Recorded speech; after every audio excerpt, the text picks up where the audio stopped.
but depends which countries are you thinking of, like Portuguese company. To Estonia. In what way? Like, does it mean that the owners have to, like, or the intellectual property or all of the assets? All of the assets which are just capital? It's possible. It's possible. Basically, there are many ways, but what I've seen is that you just make like a simple sell transaction, like with the assets that, hey, now this new entity owns all of the assets of this Portuguese company. Okay. Okay. So can you say the capital is assets? Can you just put like the money? No, it can be also like real physical things. Like it doesn't have to be money. You can put all different kinds of things as the asset or capital into the company. And then this is like creating a new one and extinguishing the previous one. Yeah, but the extinguishing the previous one should come from Portuguese authorities. We don't have a branch there, so somebody should help you to close that. Sure. But yeah, it's possible, definitely. Again, everything is possible. And I think if you use the opportunity of the e-residency, avoiding notaries in Portugal or in Estonia for complicated transformations might be the easiest way. So what Tonis is suggesting is, let's say, the easiest way. If you have some investors or other shareholders in the Portuguese company that you want not to have in the Estonian one, maybe it's best to think of a new structure then and follow it according to this. Okay. Welcome. You had a question? Yeah, thanks so much, my question is actually many of the people probably would ask. Now just imagine we start an OU, LLC, and we'd like to come in Estonia with minimum capital, and then we have profit of €1,000 at the end of the year. And I would like to take it out at the end, because if you don't live in Estonia and if you don't want to at the end, this money will have to come into your pocket. And then how, okay, you can buy one house in Estonia, second house, third house, but then you need the money to live. And this point, as I know, now there's a 20% corporate tax, right, in Estonia. The first you need to pay this. And the second, normally 20% is a dividend tax in Estonia, but since, for example, we live in Hungary, which is a 15%, if there's already mutual taxation agreement, it means that when we don't have to pay dividend in Estonia, we will bring the money to Hungary, and we will pay here 15%. Or sometimes we pay 20% in Estonia and get back 5% from Hungary. In general, it works like that, right? But if you don't want to touch the money, but if you would like to get some small amounts, let's say pit cash, €500, €1,000, something, can we show it as a salary? But since we don't have a work permit in Estonia, how do you show it? Yeah, it's the question of, I guess, maybe. Again, the money is traveling out of Estonia. Yes. So it will be received in a bank account in Hungary, most likely, if you do it once. Well, basically, you could maybe do it as a board member or director fee, which is taxed. I don't remember actually how much. But it should be, again, like a small amount. So yeah. And it should be recurring. Otherwise, it's going to be a dividend. Yeah. What is the small? I don't think there is an official limit for that, but just take the average. Let's take it informally in the networking session.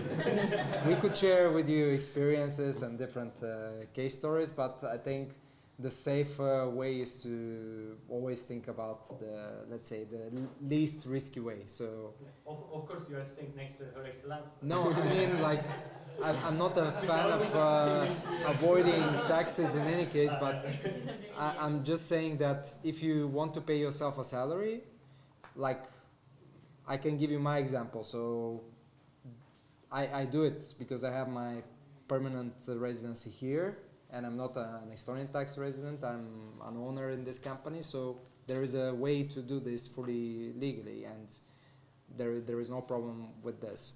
But then you don't need to be an employee of your company as a person that legally resides there. We have Estonian employees of my company that reside there, and they get their company fees, like salary, as they live there, and they're put on the labor register, I think it's called. So their names, IDs, and so on are there.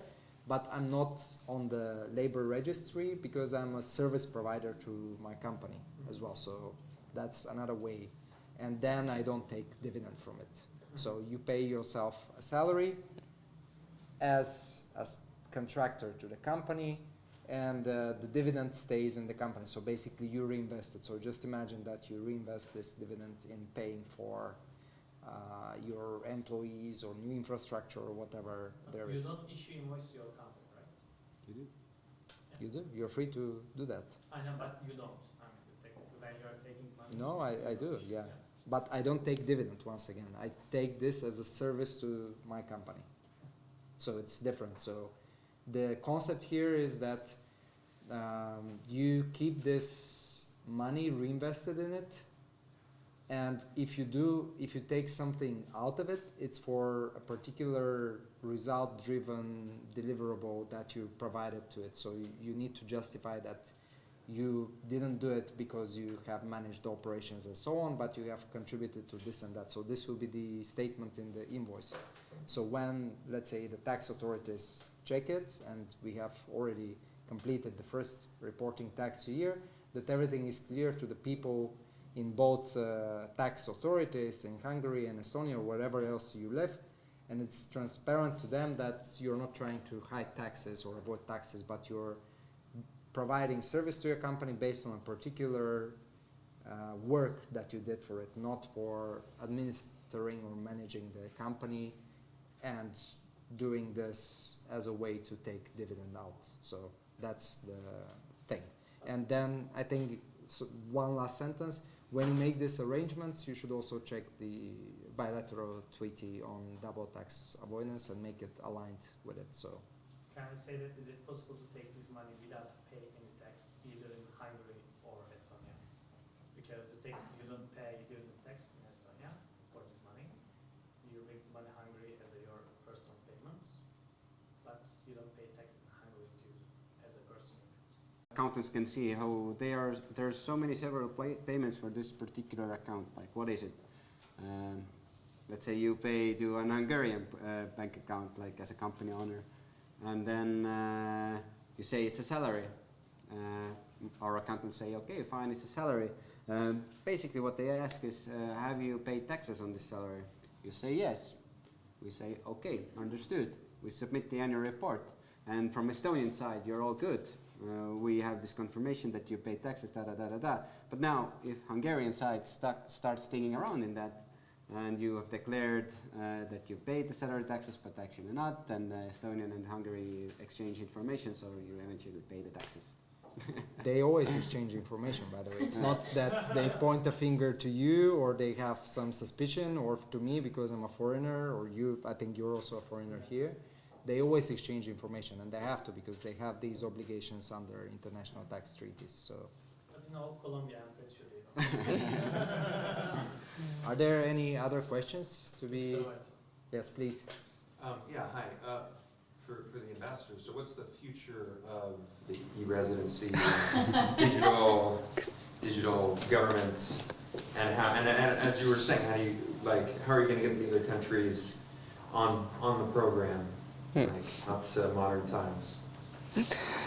Yeah, thank you. Sorry for laughing, but it was just the background for our laughing was that just before this seminar, we also recorded a short podcast about the same.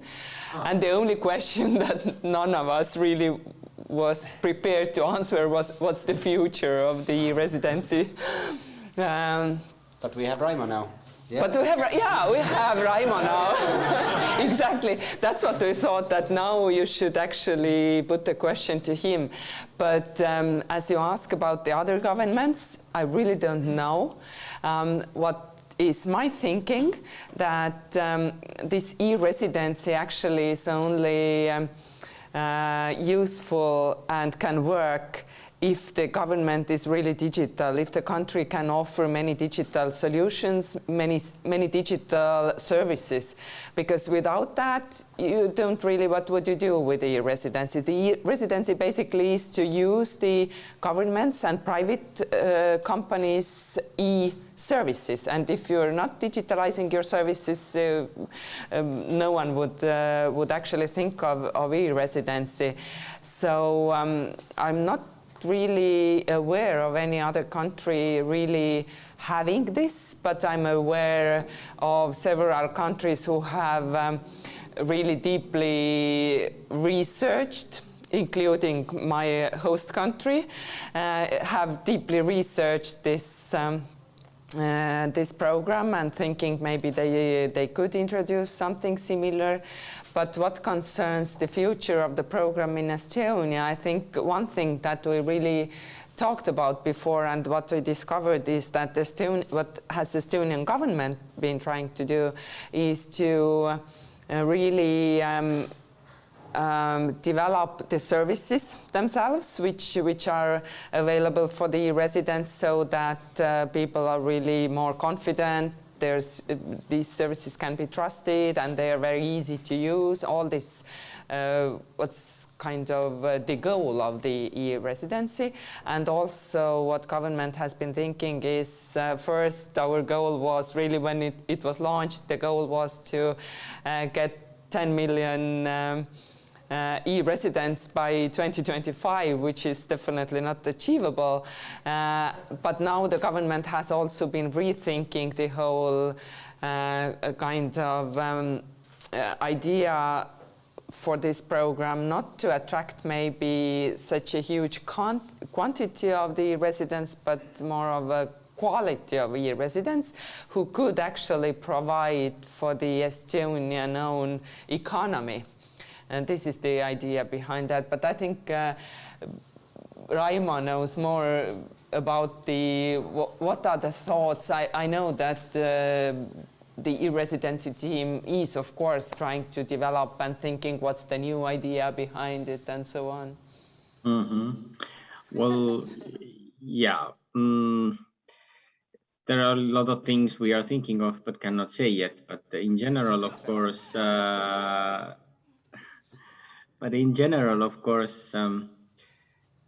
couple of things that are on the table constantly are the new use cases where e-residency could be beneficial for the e-residents. Like, in addition to entrepreneurship, maybe something else. Somehow we could make world more effectively managed somehow, or yes, just find also the new ways of facilitating the business opportunities and helping to grow. Then, of course,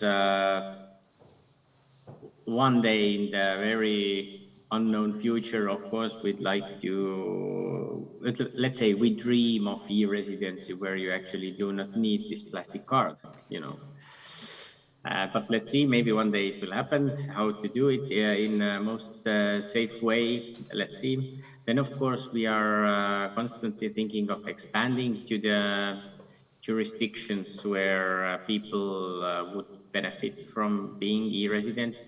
And by expanding, we mainly mean the network of pickup locations, because with the new backup locations, also our activities will be more focused there. We try to introduce the concept for the market and then find the new customers there. So our geographical coverage is, you know, the whole world, but at the same time, if you think of like where we are mainly focusing on, then of course so far mainly the biggest market for us has been Europe and the bordering countries, some of them. But there are definitely a lot of countries, for example, in Latin America, and a lot of people there who would be interested in, and we see the growing interest from there and so on. So yeah, geographical aspect is another one. And then, of course, to make the product better, we are aware of the limitations the program has,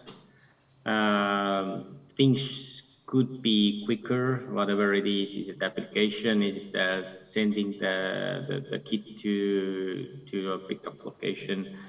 Whether it's something else. So to make it more effective, this is another thing. So I think these are the key topics we are dealing every day. And me personally, who is responsible for partnerships and doing stuff with doing cooperation with all the service providers like One Office.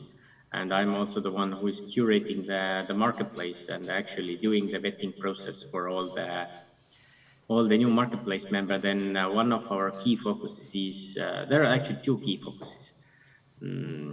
First of all, to widen the choice of different fintechs and banking service providers so that the choice goes better and will be suitable for more specific needs, because getting a business banking account is sometimes still considered to be a difficult. Can't say that it's so big problem anymore, but it's still there for some people. So we constantly are looking for new payment service providers, payment gateways, business banking options that would be available for e-residents.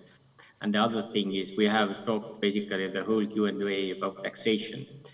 And we have understood, and after some research we have done with e-residents as well, is that when we are thinking of taxes, then this is like the freight, like they're kind of, people are sometimes afraid of taxation issues, especially in some very well-developed countries. The tax board is considered to be the strict and scary one. So basically people even don't look at the house when they pass by the tax board, just in case not to have any problem. But in Estonia, it's the other way. They are more like consulting you. First call is usually quite friendly and actually giving you advice and so on. So basically, the taxation issue is difficult. Estonian service providers like One Office or all the others that are providing tax help are usually help with the Estonian side very well, like how to deal with your company taxation, even some things about your personal taxation if it's connected to Estonia. But if it gets more complicated, like you do not know whether you actually need to register permanent establishment in the home country as well, or some other tax issues, then those Estonian service providers may not be as good experts in your home country's taxation. So the other direction we have currently is to find the local tax advisors, especially in our key markets, that are open for working with e-residents and could help those e-residents with their like homeland side of taxation. So basically, like in Hungary, if you need to have a permanent establishment in Hungary, in addition to Estonia, then the Hungarian side of taxation will be probably managed by this company, and your Estonian service provider can help with the Estonian one, and they cooperate to have international coverage. So this is the other thing I'm focusing a lot. But yeah, in general, we are trying to eliminate all the shortcomings of the program as effectively as possible. This is the main thing we are doing right now, and try to expand and find the new ways to grow. It means to be attractive and reasonable and useful for more people. And then, of course, yes, there is a competition now.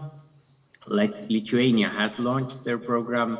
There is very limited Lithuania. There are some limited similar programs also in Ukraine and Dubai. Portugal will be launched soon.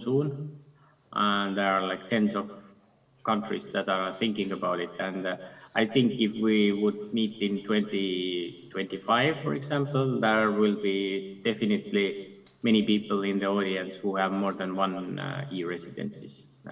Maybe for different jurisdictions or different parts of the world, they have different ones, like Dubai one, Singapore one, Estonian one, for example. So that's what is going to happen. But I agree with you that digital infrastructure should be there in place and working. So so it's not effective if you have to do everything on paper and visit different offices all the time. All right, and so when you mentioned additional financial and banking services, you didn't mention anything about cryptocurrencies coming, and I guess that's a common question.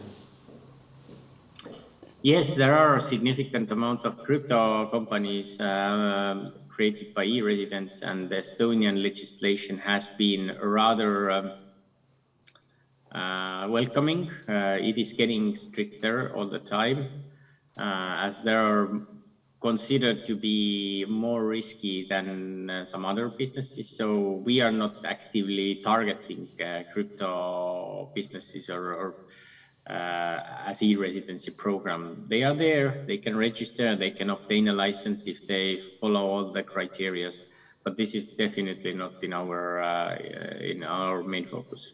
Or traditional businesses that want to accept crypto payments, same answer? I think it's okay. I think there are more risk included in companies that are providing the wallet services and that kind of things. Yeah, if I may expand, like accepting crypto as a payment method is just another currency for an accountant. So it's not illegal or any way more difficult than regular euro or forint payment. But yeah, if you do like wallet or you have some kind of tokens or you allow your customers to invest into your, I don't know, token or crypto or something, then this is like a financial service some sort, and you need probably a license. If the license needs to be in Estonia is like a separate question, because it depends which country are you targeting with your marketing, like where is your audience coming in from? Because yeah, if you're doing most of this kind of business with your Estonian company in France, then you most likely will be regulated there as well. But yeah, overall it's just regular transfers are fine to do. Let's keep all the next questions and answers to the final and less formal part of today's gathering. We have exceeded our time limit, and I also want to respect the organizers that have hosted us, and we have agreed with them to keep this part also technologically and with their staff until 19 or 7 p.m. So firstly, I would like to thank them for hosting us once again, to Capter, which would also be hosting upcoming meetings of e-residents, and they have also hosted previous meetings again. To Raimo as a representative of the e-residency team, and of course to the e-residency team for supporting this, also financially. To the embassy and Her Excellency, to One Office and Tony's particularly for coming here to answer all of your questions. And of course to all of you that are here with us, coming in your free evening to share your questions, impressions, insights. And now in this way we are wrapping up and announcing the networking. Yay! I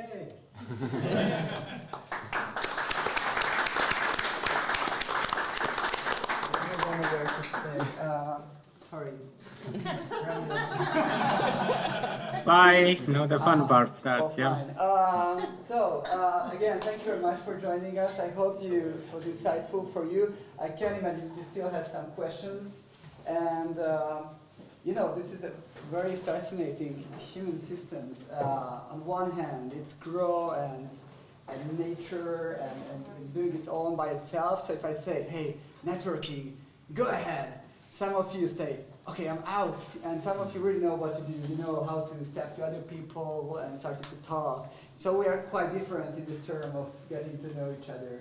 And hey, this is a co-working space, so should be our comfort zone. How can we a little bit foster or help or support how these connections, friendships, any sort of partnerships emerges. So can we do something a little bit unusual to have some fun. Is it Yeah. okay with you? You don't mind? You can leave, you know, without so don't mind. And also, and this is what I really should not say.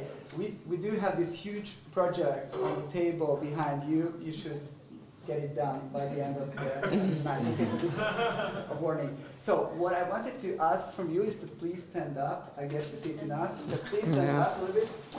And I wanted to try out something with you, some sort of greetings, like how we approach each other.